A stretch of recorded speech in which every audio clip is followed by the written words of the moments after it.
The ANC top six met today with the Umkhonto, Sizwe Military Veterans Association and the MK Council. That meeting was meant to clarify the disbandment of the two factions. To speak about the outcome of that meeting, we joined now by the Acting Secretary General of the MK Council, Gregory Nthatisi. Mr. Nthatisi, thank you so much for your time on the lead this afternoon. I spoke to the MKMVA President, Gregory Nthatisi. He described Gregory Nthatisi as a bully. Earlier when we spoke to me, he says the officials are fictional. He says as MKMVA leaders, they were not allowed to ask questions in that meeting with the officials this morning.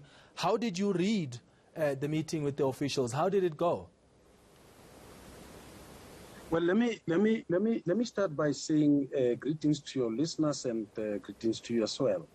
We were part of a meeting as MK Council, and we will be meeting tomorrow to table our view in relation to what came from the officials to us as an organization. And we must indicate that the meeting was all about informing us in and around the decision of the NEC. It is our National Executive Committee that must now instruct us to what statement we must release.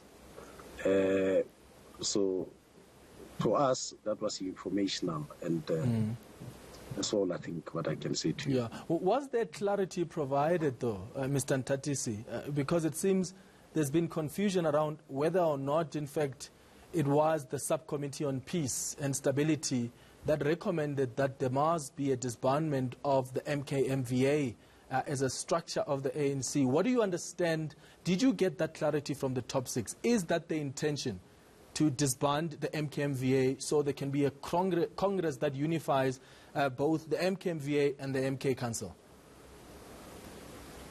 Let's put it this way.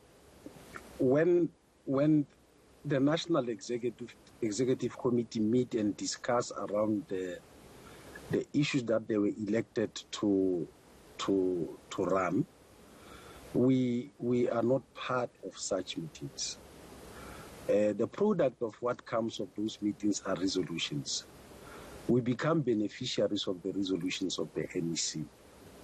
Quite obviously, when we issue out our statement, we will outline the process that we followed by us and the interaction with National Executive Committee committees in and around the issue of MK.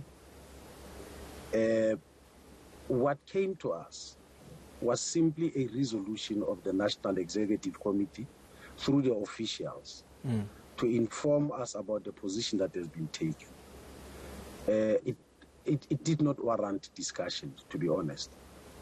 But most of the issues that are a product of that meeting, I think because we're sitting with the officials, they will be able to explain in terms of the way forward that they gave to us. We will reflect on that and we will give our statement as soon as Wednesday. Yeah. When you say that the discussion, the meeting didn't warrant the discussion, what do you mean?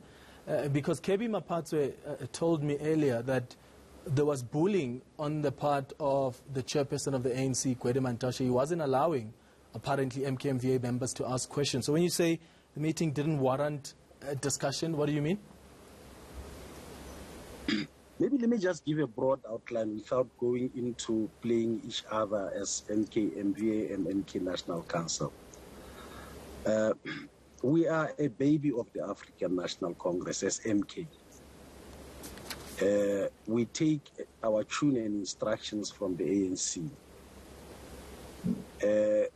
We formed an association which came as a result of the efforts of the ANC in ensuring that that baby MK is taken care of. But we are not a constitutional structure. Yeah. We've got no mandate to make statements outside the ANC, especially on policy matters.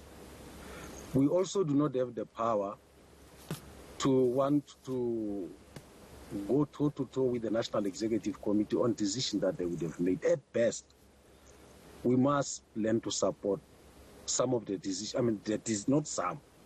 All decisions that are taken by the NEC bind all the structures of the ANC, including us as MK. So That there was some bully tactics and this and that, I think that's the matter between MKMVA and how they saw the official coming to them. And we really would not want to play that game and be brought into that understanding. Okay, we are really not part of it. Let me ask you this as my last question, Mr. Nthatisi. I remember President Cyril Ramaphosa post one of the NEC meetings sometime late last year. He didn't only raise concerns around some of the structures in the ANC that go and contradict NEC positions or start ventilating ANC issues in the public. So an argument has been made that the MKMVA has been used to fight factional battles in the ANC. But a similar argument has also been made that the MK Council is being used to fight factional battles. You look at some of the members of the MK Council who are part of new organizations like Democracy in Action, which are organizations that go and protest and raise issues around the ANC outside of party structures. And the president said those people need to start using the structures that they belong to in the ANC to raise their concerns. Well, I'm not aware of members of the National Council who are part of other structures that are outside the parameters of the ANC.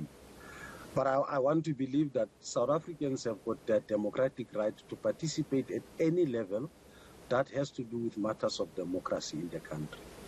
But our members, as members of the Council, have been disciplined enough to adhere to whatever leadership that the ANC has brought into place. By the way, the Council's existence came during the era of the former President Zuma.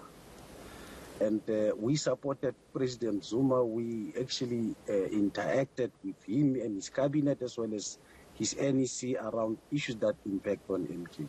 So our story is not new. It's not about any administration that we can think of. The discipline of an MK cadre and a member of the ANC is to respect those that have been elected by a conference. When you don't like any person, wait until that democratic process ensues and express your view through the structures of the ANC. Not public spat, not discuss matters that impact directly internal affairs of the African National Congress in public. And in this case, I'm making reference to all members of the ANC and all structures of the ANC, not only MP.